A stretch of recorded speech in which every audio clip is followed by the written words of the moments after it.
Pemirsa, ratusan nasabah berbondong-bondong mendatangi kantor pusat Bank Bukopin di Jalan MT Haryono, Pancoran, Jakarta Selatan, Selasa dini hari. Mereka mengantri sejak malam hari hanya untuk mengambil nomor urut antrian nasabah agar bisa menarik uang tabungan mereka di bank. Ratusan nasabah Bank Bukopin rela mengantri sejak malam hingga dini hari tadi untuk mendapatkan nomor urut penarikan uang tabungan melalui teller bank.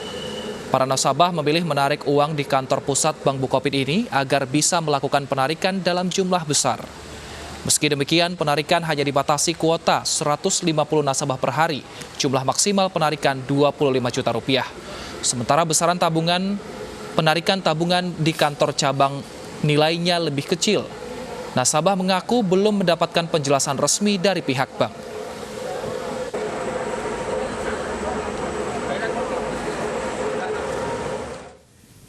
Sementara itu, Otoritas Jasa Keuangan dalam rapat kerja dengan Komisi 11 DPR mengatakan komunikasi masih terus berlangsung dengan Bank Bukopin. OJK menyebut proses penambahan modal dari pemegang saham asal Korea Selatan KB Kokmin Bank untuk Bukopin sudah dalam proses finalisasi. Kami mendukung kalau nanti berkaitan dengan individu kita bahas secara tertutup, ya kata agendakan, ya. Dan kami akan jelaskan lebih detail bagaimana progresnya satu persatu, ya. Dan restructuring ini saya setuju, ini memang tidak boleh terlalu lama, Pak Mustafa. Kalau terlalu lama, ya otomatis bisa menjadi mati betul gitu. Nah, sehingga ini harus kita dorong. Puluhan orang di Pati, Jawa Tengah kembali menjadi korban penipuan arisan online. Pelaku menggelapkan dana dengan sejumlah modus, diantaranya menjanjikan hadiah mobil dan motor.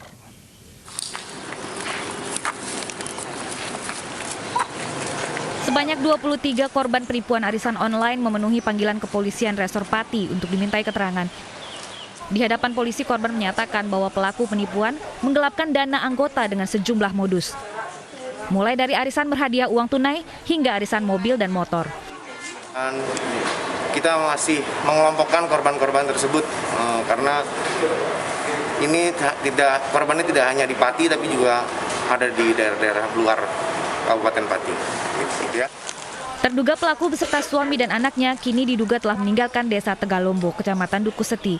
Sementara itu pelapor yang mengaku korban arisan online masih terus bertambah. Dari Pati, Jawa Tengah, Atta Suharto, iNews melaporkan.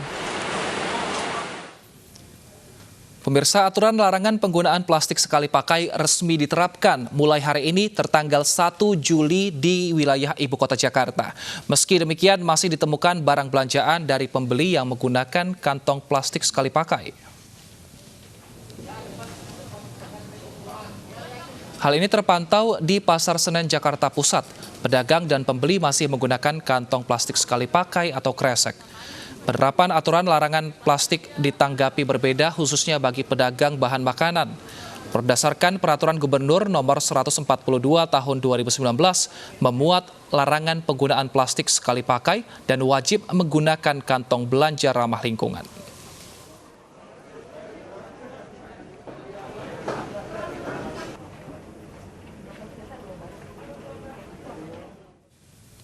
Larangan penggunaan kantong plastik mulai diberlakukan hari ini. Lalu apakah pasar tradisional masih menggunakan kantong plastik? Kita bergabung dengan reporter iNews Baby Kristami di Pasar Senen, Jakarta Pusat.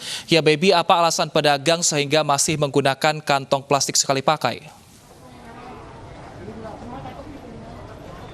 Ya, selamat siang Wilson dan juga pemirsa. Terkait mengenai larangan penggunaan plastik sekali pakai yang dimana tertuang di dalam Peraturan Gubernur Nomor 142 Tahun 2019 ini di Pasar Senen khususnya di Blok 3 tempat saya melaporkan saat ini masih terpantau banyak yang melanggar peraturan tersebut, di mana pembeli ini masih menenteng kantong plastik, dan hal ini terjadi karena pedagang pula masih menyediakan plastik sekali pakai di tokonya ataupun di kiosnya.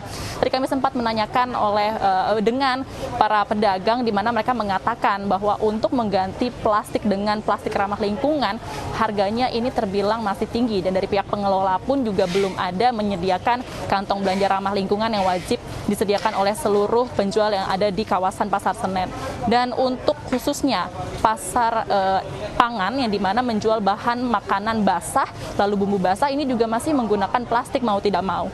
Dan pro dan kontra pun ini berdatangan, baik dari pedagang ataupun pembeli. Namun kebanyakan dari mereka sebenarnya sudah mengerti dan paham mengapa peraturan ini diterapkan.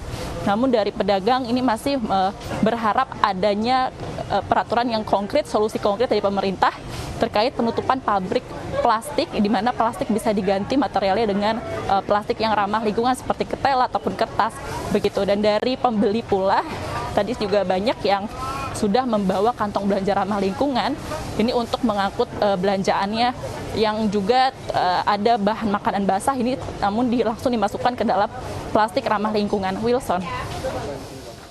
Baik, terima kasih.